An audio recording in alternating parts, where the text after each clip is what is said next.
شروع اللہ کا نام لے کر جو بڑا مہربان نہایت رحم والا ہے۔ ہم نے نوح کو ان کی قوم کی طرف بھیجا کہ پیشتر اس کے کہ ان پر درد دینے والا عذاب واقع ہو اپنی قوم کو خبردار کر دو۔ انہوں نے کہا کہ بھائیو، میں تم کو کھلے طور پر خبردار کرتا ہوں کہ اللہ کی عبادت کرو اور اس سے ڈرو اور میرا کہا مانو، وہ تمہارے گناہ بخش دے گا اور موت کے وقت مقرر تک تم کو مہلت عطا کرے گا۔ جب اللہ کا مقرر کیا ہوا وقت آ جاتا ہے تو تاخیر نہیں کی جاتی، کاش تم جانتے ہوتے۔ جب لوگوں نے نہ مانا تو نوح نے اللہ سے عرض کی کہ پروردگار، میں اپنی قوم کو رات دن بلاتا رہا لیکن میرے بلانے سے وہ اور زیادہ گریز کرتے رہے۔ جب میں نے ان کو بلایا کہ توبہ کریں اور تو ان کو معاف فرمائے تو انہوں نے اپنے کانوں میں انگلیاں دے لی اور اپنے اوپر کپڑے اوڑھ لیے اور اڑ گئے اور خوب تکبر کرنے لگے۔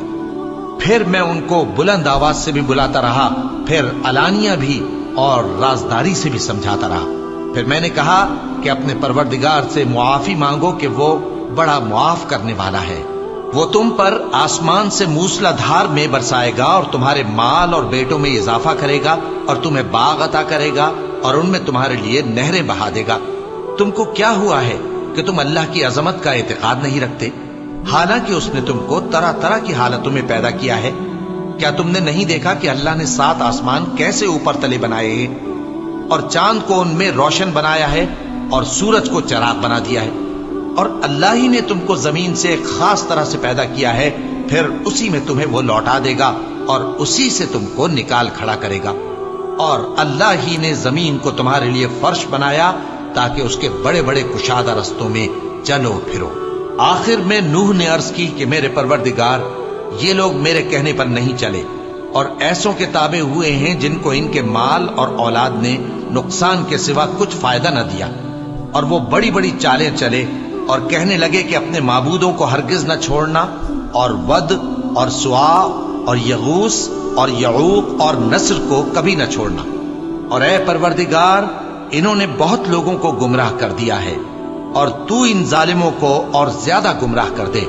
آخر وہ اپنے گناہوں کے سبب پہلے غرقاب کر دیے گئے، پھر آگ میں ڈال دیے گئے، تو انہوں نے اللہ کے سوا کسی کو اپنا مددگار نہ پایا۔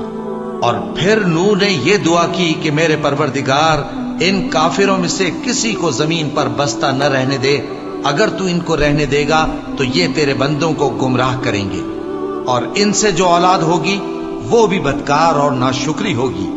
اے میرے پروردگار، مجھ کو اور میرے ماں باپ کو اور جو ایمان لا کر میرے گھر میں آئے اس کو اور تمام ایمان والے مردوں اور ایمان والی عورتوں کو معاف فرما، اور ظالم لوگوں کے لیے اور زیادہ تباہی بڑھا۔